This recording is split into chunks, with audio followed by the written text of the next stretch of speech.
স্থানীয় সরকার নির্বাচনকে সামনে রেখে ইসির নিরপেক্ষতা নিয়ে প্রশ্ন তুলেছে জামায়াতে ইসলামী। নির্বাচন কমিশনের অতিরিক্ত সচিব হিসেবে শামসুল আলমের নিয়োগ বাতিল, এমপিওভুক্ত শিক্ষকদের নির্বাচনে অংশগ্রহণের সুযোগ এবং কার্যক্রম নিষিদ্ধ আওয়ামী লীগের পদধারীদের নির্বাচনে অযোগ্য ঘোষণা সহ একাধিক দাবি জানিয়েছে দলটি।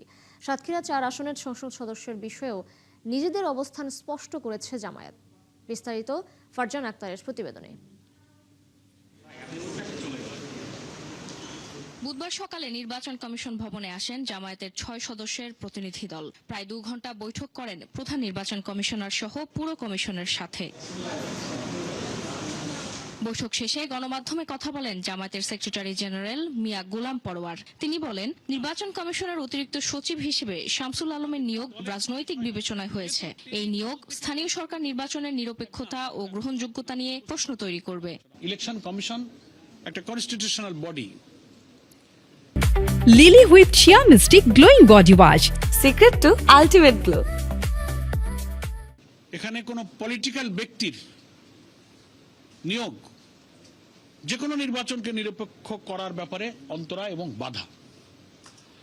এবং জনাব শামসুল আলম সাহেব বিএনপির স্থায়ী কমিটির সদস্য, সিনিয়র নেতা, আমাদের রাজনৈতিক সহকর্মী এবং সিনিয়র নেতা জনাব নজরুল ইসলাম খানের নেতৃত্বে গঠিত বিএনপির নির্বাচনী আসন পুনর্বিন্যাস একটা কমিটি আছে। সেই কমিটির সদস্য হিসেবে তিনি দায়িত্ব পালন করেছেন। এবং আজকের আলোচনায় যখন আমরা এই অভিযোগটা করেছি, বাইদি ভাই কথার মাধ্যমে আমরা এটা জেনেছি যে সেই কমিটির দায়িত্ব পালনের প্রয়োজনেই তিনি এই ইলেকশন কমিশন অফিসেও একবার এসেছেন।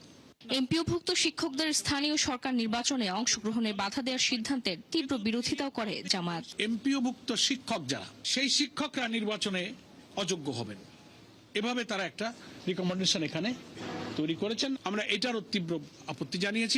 একই সঙ্গে নিষিদ্ধ ঘোষিত আওয়ামী লীগের বিভিন্ন পর্যায়ের পদধারীদের স্থানীয় সরকার নির্বাচনে অংশগ্রহণ ঠেকাতে প্রয়োজনীয় ব্যবস্থা নেওয়ার আহ্বান জানানো হয়। তো যে দলের রাজনীতি করাটা সন্ত্রাস বিরোধী আইন দ্বারা সরকারের নির্বাহী আদেশে নিষিদ্ধ করা হয়েছে, তাদেরকে নির্বাচনে অযোগ্য করতে হবে। সাতক্ষীরা ৪ আসনের এমপির বিষয়ে তিনি জানান, গাজী নজরুলকে বহিষ্কারের পর তাকে নিয়ে কিছু বলার নেই দলটির। যেহেতু তিনি দল থেকে বহিষ্কৃত, তাই বহিষ্কৃতের অর্থ হলো তিনি আমাদের দলে নাই। যশোরের এমপির বাড়িতে আক্রমণে সরকারি দলের উপর অভিযোগ ও তীব্র নিন্দা জানিয়েছে জামায়াত। একজন মাননীয় সংসদ সদস্যের বাড়িতে হামলা করা, ওই মেয়েটার গায়ে হাত তুলেছে, মাননীয় সংসদ সদস্যের স্ত্রীর গায়ে হাত তুলেছে। That is very unfortunate. Farzana Akter, ৭১, Dhaka.